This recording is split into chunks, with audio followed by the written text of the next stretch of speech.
ল কলেজে আইনের ছাত্রীকে যেভাবে গণধর্ষিতা হতে হচ্ছে, ইতিমধ্যে সুপ্রিম কোর্টে তার একটি মামলা দাখিলের আবেদন জানানো হচ্ছে। সেই মামলা গৃহীত হয় কিনা আমাদের নজর থাকবে, কিন্তু বিষয় হচ্ছে এই ঘটনার প্রতিবাদে এবার আইনের পড়ুয়ারাই তারা পথে নামছেন। রীতিমতো গোটা ঘটনায় নিন্দা সরব হয়ে বিভিন্ন মহল থেকে তারা ইতিমধ্যেই পথে নামার যে প্রচেষ্টা শুরু করেছেন। শুধু তা নয়, এবার রীতিমতো আইনের পড়ুয়ারা তারা পথে নামছেন। গণধর্ষণের ঘটনা উত্তাল রাজ্য, কঠোর শাস্তির দাবিতে পথে আইনের পড়ুয়ারা। কসবার পোস্ট অফিসের সামনে জমায়েত, সেই ছবি আপনাদের দেখানোর চেষ্টা করব। আইনের পড়ুয়ারাই তারাই এবার ধিক্কার জানিয়ে গোটা ঘটনায় পথে সামিল। ঘটনার প্রতিবাদ জানানো হচ্ছে, ধিক্কার জানাচ্ছেন তারা। কসবার পোস্ট অফিসের সামনে জমায়েত করছেন আইনের পড়ুয়ারাই। সরাসরি যাবো আমি এই মুহূর্তে, সঙ্গে রয়েছেন আমাদের সঙ্গে আমাদের প্রতিনিধি শুভজিৎ দে। শুভজিৎ, এবার রীতিমতো আইনের পড়ুয়ারায় তারাই গোটা ঘটনায় ধিক্কার জানিয়ে কসবা পোস্ট অফিসের সামনে জমায়েত, কি ছবি?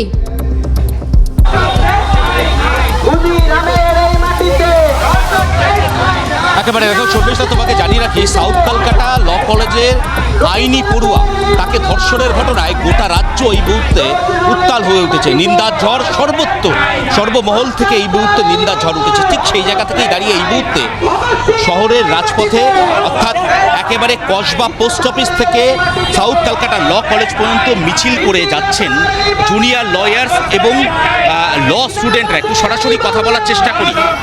ভাই, কি দাবি নিয়ে আজকের এই? আমরা দাবি নিয়ে এসেছি যে মোটামুটি ধর্ষকদের আমাদের বিচার দিতে হবে। আমরা আরজিকর দেখেছি, আমরা কামদনি দেখেছি, আমরা হাজরাস দেখেছি, আমরা নির্ভয়া দেখেছি। ধর্ষকদের আমাদের জাস্টিস পাচ্ছে না এবং আমাদের নিষেধ কমাস আগে আমাদের ডাক্তারদের আমাদের এক বোন আরজিকরের নৃশংসভাবে গণধর্ষণ হলো, তার কোনো বিচার হয়নি। না বিচার হওয়ার কারণে কসবা লোকান হতো না। যদি আমাদের আরজিকর লোকালের বিচার পেত, আজকে আমাদের কসবা লোকানটা হতো না।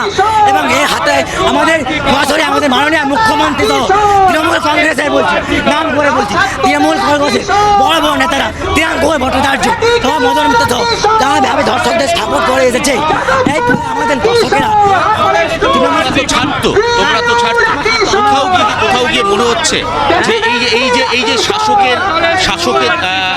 দলের সঙ্গে ঘনিষ্ঠ মনোজিৎ মিশ্র যাকে গ্রেপ্তার করা হলো, কোথাও গিয়ে কি মনে হচ্ছে যে সমস্ত ক্যাম্পাসগুলোকে আরো সুরক্ষিত করা? অবশ্যই ক্যাম্পাসটা সুরক্ষিত করতে হবে, তা আমাদের প্রধান দাবি।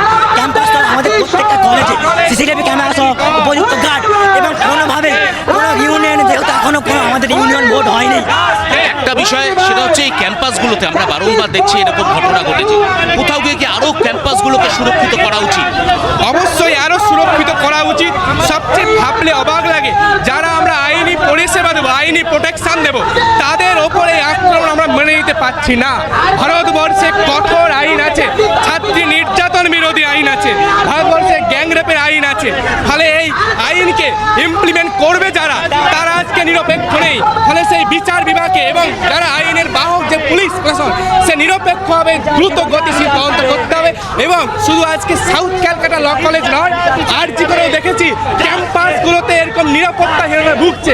এর বিরুদ্ধে আমরা ল ইয়ার এবং ল স্টুডেন্ট আজ সংগঠিত হয়ে প্রতিবাদে নেমেছি, কারণ সংগঠিত ক্রাইমকে ভাঙতে গেলে সংগঠিত প্রতিবাদ দরকার। এই মুহূর্তে আমরা দেখতে পাচ্ছি যে সাউথ কলকাতা ল কলেজের একজন ছাত্রী, তাকে এভাবে নির্মমভাবে ধর্ষণ করালো। সেই প্রতিবাদে সমস্ত মহল থেকে রাস্তায় তারা নেমেছেন, বিভিন্ন মানুষ তারা প্রতিবাদ জানাচ্ছেন। কিন্তু কোথাও গিয়ে কি যারা আইনের রক্ষক তারাই এই মুহূর্তে সুরক্ষিত নয়? একদমই তাই। শুধু আইন রক্ষক বলে নয়, আমাদের বাংলায় কোনো মহিলা এই মুহূর্তে সেফ নেই। কারণ আপনারা দেখেছেন এই যে দেশে দিনের পর দিন যাবে রেপ কালচার বেড়ে চলেছে। ভারত স্বাধীন হওয়ার পর প্রায় 70-75 বছর হতে গেছে, কিন্তু রেপ কমেনি, দিনের পর দিন বাড়ছে। কিন্তু এই যে ল কলেজ, আমরা শিক্ষিত, আমরা তাও এফআইআর করতে পারছি, সমাজকে জানাতে পারছি, কিন্তু এইরকম প্রভাব টিএমসি আস্তে আস্তে হয়ে যাচ্ছে। অনেক জায়গায় রাজ্যে যে রেপ হচ্ছে কিন্তু এফআইআর রেজিস্টার্ড হচ্ছে না। ফলে তার প্রভাব অনেক আছে। এই যে টিএমসি ছেলে মনোজিৎ, তার প্রভাব কলেজে অনেক ছিল। আমাদের দাবি একটাই, তার অ্যাজ আর্লি অ্যাজ পসিবল দ্রুত দৃষ্টান্তমূলক শাস্তি। একেবারে একটু সঙ্গে থাকা অনুরোধ করবো, কারণ আইনের ছাত্রীকে গণধর্ষিতা হতে হচ্ছে আইনের শিক্ষাঙ্গনে। আইনের পড়ুয়ারা এবার পথে নেমে রীতিমতো সামিল হচ্ছে।